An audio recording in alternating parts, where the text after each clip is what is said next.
Hey! Je suis tellement contente de vous retrouver. Je suis dans le beau soleil de Marseille et je pensais qu'il était important pour moi de vous parler d'un sujet délicat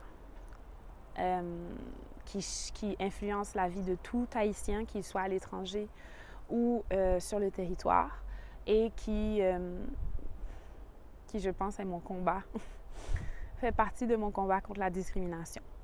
Aujourd'hui, on parle de la couleur de peau et de ce que cela représente en Haïti.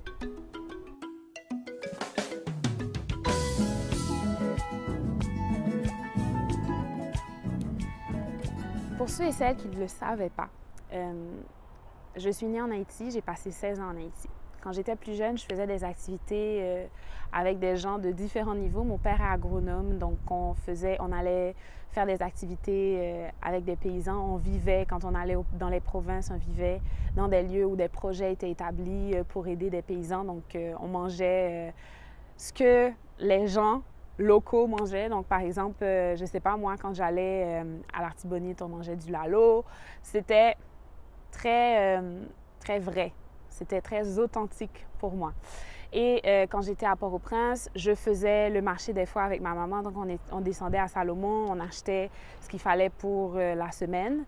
Et en même temps, je sortais avec mes amis dans des restaurants beaucoup plus fortunés. Et en fait, je baignais dans plusieurs réalités. Et quand, par exemple, on réalise qu'on baigne dans plusieurs réalités, on réalise où on a des privilèges et où on n'en a pas.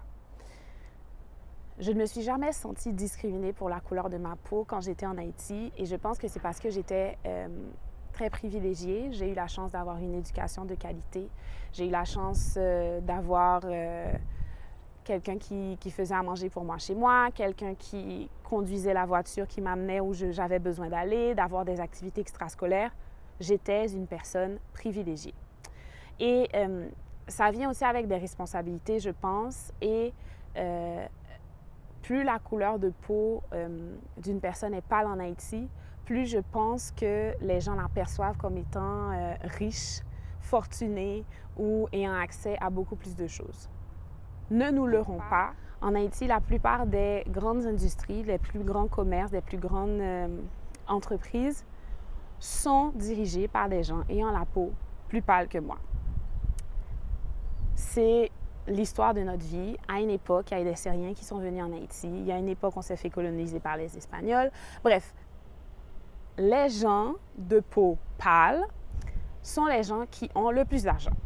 Et les gens, très souvent, les gens de peau beaucoup plus foncée, sont les gens qu'on va retrouver en deuxième rang dans la société, qui font les différents emplois que les gens de peau plus pâle ne feront pas. La preuve, c'est très rare de rencontrer une marchande dans la rue qui n'est pas noire. C'est très rare qu'un gardien de sécurité ne soit pas noir. Dernièrement, l'année passée, je suis allée au spectacle de Cynthia Jean-Louis. Et Cynthia, c'est une humoriste de très grande qualité que je respecte énormément. Shout out to Cynthia. Et dans son sketch, elle parlait d'une problématique qui, je pense, gangrène Haïti et ses citoyens.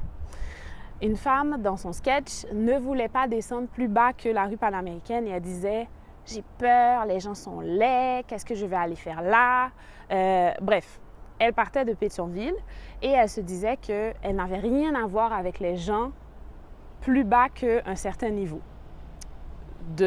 géographique. Et ce dont ça m'amène à parler, c'est que on se divise continuellement. On se divise et c'est sûr, les gens vont me dire « Oui, mais ça se fait à l'international. Tu sais très bien que si tu habites à Marseille, il y a certains quartiers où tu ne vas pas aller parce qu'il y a souvent des cambriolages, etc., etc. » Mais en Haïti, ça va plus loin que ça. Parce que tu te dis que tu as une peur continuelle de l'autre, parce que sa peau est plus foncée, parce qu'il est beaucoup plus pauvre que toi et que ce fossé s'élargit avec les années, avec les expériences, avec les catastrophes naturelles, entre autres avec le tremblement de terre. Et plus il est en train de devenir grand, plus cette peur se développe. Aujourd'hui, par exemple, beaucoup plus de gens sont en train de penser à s'acheter une arme pour mettre dans leur voiture parce que c'est la loi du plus fort. Je ne mourrai pas sans avoir défendu mon honneur. Je ne mourrai pas d'une agression dans la rue, je me défendrai moi-même. Évidemment, vous allez aussi me dire à ce moment-là, c'est ce système d'insécurité, insécurité par rapport à la situation du pays, insécurité et manque de confiance face aux autorités, à l'État et à la police en général, mais c'est aussi ce fossé qui grandit et qui amène à vouloir se faire justice, vouloir se protéger et s'enfermer en fait dans une bulle. Quelqu'un qui ne va jamais venir me voir chez moi, moi j'habite à Paco, ne va jamais savoir à quel point il y a de super beaux gingerbread, que les gens ne font pas si peur que ça et que s'aventurer-là, peut-être que tu n'as rien à faire là, mais si tu viens me voir, tu vas devoir arriver jusque-là. Donc tu vas avaler ton stress, ta peur et tu vas venir me voir. Je ferai pareil probablement pour quelqu'un qui habiterait à Cité-Soleil, un des quartiers très chauds en Haïti. Et on perpétue ce style de fonctionnement et ce que ça crée, c'est qu'on ne voit presque plus l'autre. On ne le voit plus, on l'imagine. On imagine qu'il est très, très pauvre. On imagine qu'il va toujours venir pour nous agresser ou nous demander quelque chose et on imagine qu'il est plus bas que nous dans une échelle sociale. Et c'est décevant, c'est honteux, je le dis, et on a cette responsabilité de se dire qu'on est privilégié. Et que ce soit quelqu'un qui a la peau beaucoup plus pâle que moi, tu le vois, tu le sais, tu sais que les portes vont s'ouvrir pour toi peut-être plus rapidement que pour moi. À ce moment-là, tu me tires avec toi pour que je rentre dans cette porte aussi. La preuve, c'est des mouvements comme dans la musique, dans l'industrie de la musique, Haïti Troubadour, qui, avec Musique, Fabrice Rousier, peau beaucoup plus pâle, qui porte son pays dans son cœur et qui travaille à briser des barrières pour laisser des gens rentrer, pour s'effacer, qui aide par exemple un artiste comme Bello à se mettre de l'avant. Et qui vous a déjà dit que c'est bien Fabrice Rousier qui est derrière? On n'a pas nécessairement besoin de le savoir parce qu'on sait qu'eux, ils ont du talent. Tout cela pour dire que, en tant que privilégié, et ce, quel que soit le pays où vous vous trouvez, mais spécialement en Haïti, reconnaissez votre privilège. Reconnaissez le pouvoir que vous avez et utilisez-le bien. Utilisez-le consciemment et sachez que votre réalité est loin, mais vraiment loin de la réalité de toute la population.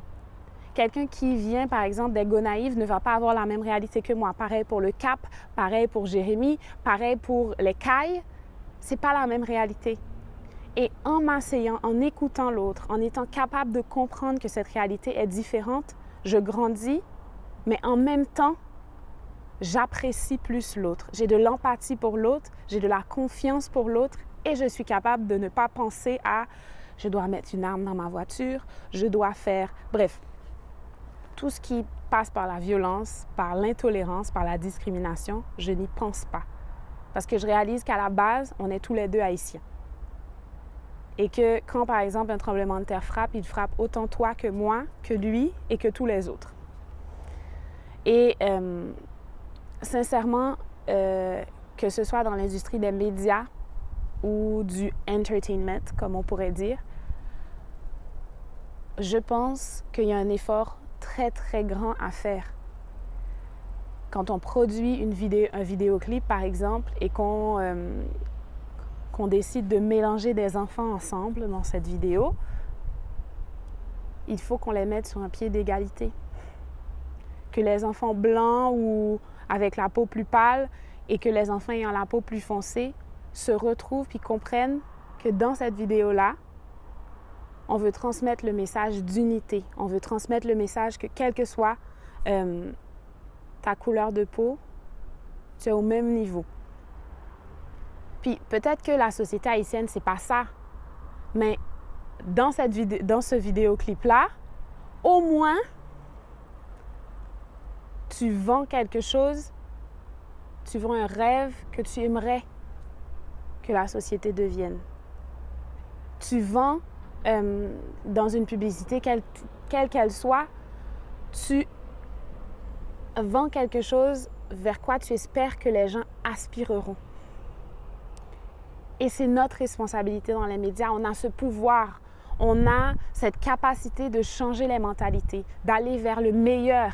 Et quand on veut mettre des gens de l'avant, quand on veut faire des vidéoclips et autres, quand on veut faire des campagnes de médias, on transmet un message, qu'on le veuille ou non, et ce message doit être transmis, je pense, avec toute la complexité de la société, toujours en transmettant des valeurs de base, que ce soit l'égalité, que ce soit le rejet de la discrimination, que ce soit le respect de l'autre, la tolérance, le travail ensemble. Pensez-y, quel que soit vous qui m'écoutez, les médias qui travaillent en Haïti, entre autres, les gens qui font des films, on porte ce poids sur notre dos. De vendre un rêve, oui, mais de vendre une réalité meilleure que celle qu'on est en train de vivre en ce moment. De dénoncer cette réalité, justement, et d'aller au-delà de celle-là. Que j'aime ta couleur.